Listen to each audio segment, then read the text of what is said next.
Okay, तो इस video में हम बात करेंगे flush and save and flush क्या करता है और क्या होता है जब हम फ्लश या सेव एंड फ्लश नहीं यूज़ करते हैं। तो यहाँ पे जेमिनी एक्सप्लेन कर रहा है कि विदाउट फ्लश डिफ़ॉल्ट बिहेवियर क्या होता है। तो इसका इफेक्ट जनरली तब दिखता है जब हम ऐसे मेथड के अंदर होते हैं जो which are annotated with @ transactional.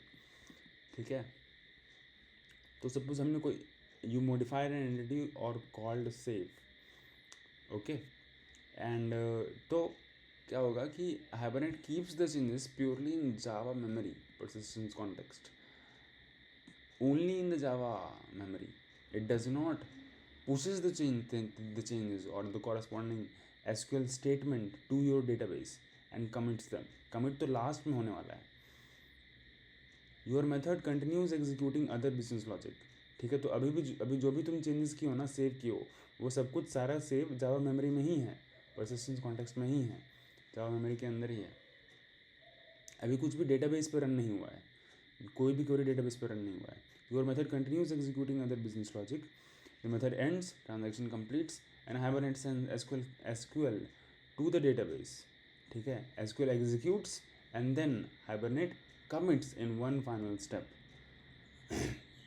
Okay, so ऐसा नहीं है कि commit has a different step नहीं होता है. बाय डिफ़ॉल्ट तुम कोई भी क्वेरी रन करते हो एसक्यूएल के अंदर में, तो इंटरनली वो उसमें start commit and and commit, start transaction and and transaction add हो जाता है आगे पीछे में. एंड वो एंड ट्रांजेक्शन के पहले कमिट वो अपने आप हो जाता है, ऑटो कमिट हो जाता है वो. ठीक है, तुमको अलग से लिखने का ज़रूरत नहीं पड़ता है. बट अगर तुम फ्लश लिखते हो एंड या फिर सेव एंड फ्लश लिखते हो, तो क्या होगा, यू कॉल फ्लश और सेव एंड फ्लश. तो एक्चुअली तुम इस तरीके से कॉल करते हो, यूज़र रिपोजिटरी डॉट फ्लश. ठीक है, user repository find by ID dot gate. User मिला तुमको, सेट किए, कुछ अपडेट सेट किए, उसके बाद जो भी user repository dot flush set send किए, तो जो भी अपडेट क्वेरी है, अपडेट क्वेरी रन हुआ होगा डेटाबेस के ऊपर. ओके, एंड जिससे इस यूज़र का ईमेल आईडी अपडेट हो जाएगा. At this point no SQL update query has hit the database yet. ठीक है, तुम फ्लश करते हो तो इस मोमेंट पे now hibernate executes update user set email this where id equal to this. The db engine processes the row update but the transaction remains open. Transaction अभी तक कंप्लीट नहीं हुआ है, ट्रांजेक्शन अभी तक कमिट नहीं हुआ है. ठीक है, अब ये मेथड एंड होने पे, अभी जब ये मेथड एंड हो जाएगा तभी सिर्फ, तो इस पॉइंट ऑफ टाइम तक सिर्फ और सिर्फ जो चेंजेस थे वो, अगर ये नहीं लिखते तुम, तो चेंजेस इस एंटिटी में जो चेंजेस है वो सिर्फ जावा मेमोरी में रहता है. बट चूंकि ये चेंजेस तुम लिखे, hibernate filed a query on your database but it has not committed it yet. ठीक है, the transaction is still open and at this point when the method ends the transaction commits here at the method exit, making the flushed changes permanent.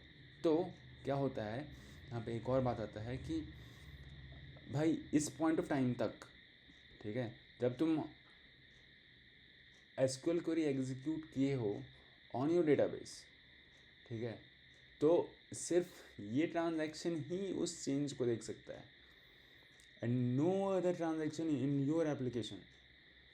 by इसमें एक doubt था मेरा कि what do you mean by it does not make changes permanent to the outside users. यहाँ पे explain कर रहा है कि इसका मतलब है कि it means even though SQL insert operator has been sent to the database, other concurrent database users or API requests running outside your transaction. Suppose multiple request आए थे और मल्टीपल रिक्वेस्ट इस ट्रांजैक्शन को एग्जीक्यूट किया था, इस transaction वाले method को एग्जीक्यूट किया था, तो जो बाकी अदर ट्रांजैक्शंस है उसको नहीं दिखेगा कि वो अपडेट हुआ है. This is due to the isolation property of database ACID principles, especially the standard read committed isolation level used by most relational databases. Those transactions or those requests which are executing that transaction method, they will only see which update was already committed.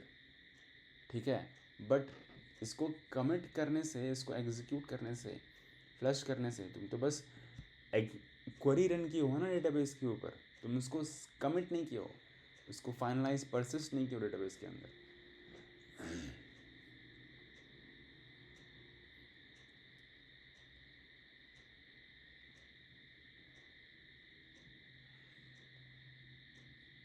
Database का वो programme भी तो memory के अंदर ही चल रहा होगा, जो ये क्वेरी तुम फायर किए हो, एंड उससे जो भी चेंजेस हुआ है वो भी तो मेमोरी के अंदर ही हुआ होगा, वो भी डिस्क पे परसिस्ट नहीं किया होगा।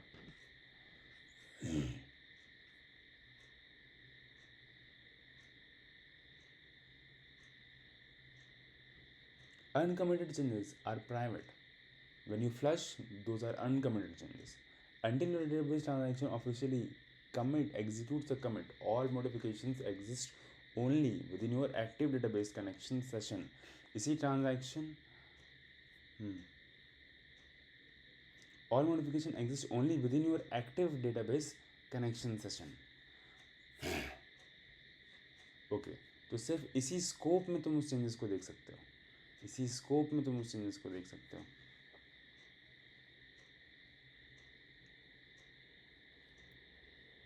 Flush does not mean that changes has been committed. Calling flush pushes the SQL queries to the database server, so the database engine processes them, but the transaction remains uncommitted. Okay. Other database users looking at the table will still see the old data. This prevents other applications from acting on data that might end up getting rolled back. Okay. हाँ, क्योंकि क्या पता तुम्हारा ये जो method है ये बीच में ही कहीं पे कुछ गड़बड़ हो जाए और तुमको रोल बैक करना पड़े, है ना। बट अगर तुम परसिस्ट कर दिए होते तब तो प्रॉब्लमेटिक था ना वो। तो जो तुम क्वेरी फायर किए हो, जो डेटाबेस के मेमोरी में भी वो चीज़ है बट परसिस्टेड नहीं है, तो डेटाबेस भी उस चीज़ को रोल बैक कर देगा।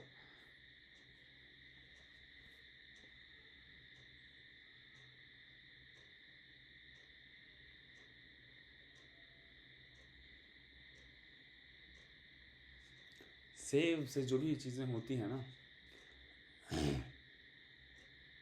ओके, जब तुम सेव कॉल करते हो, ठीक है, तो चेंजेस रैम में रहता है।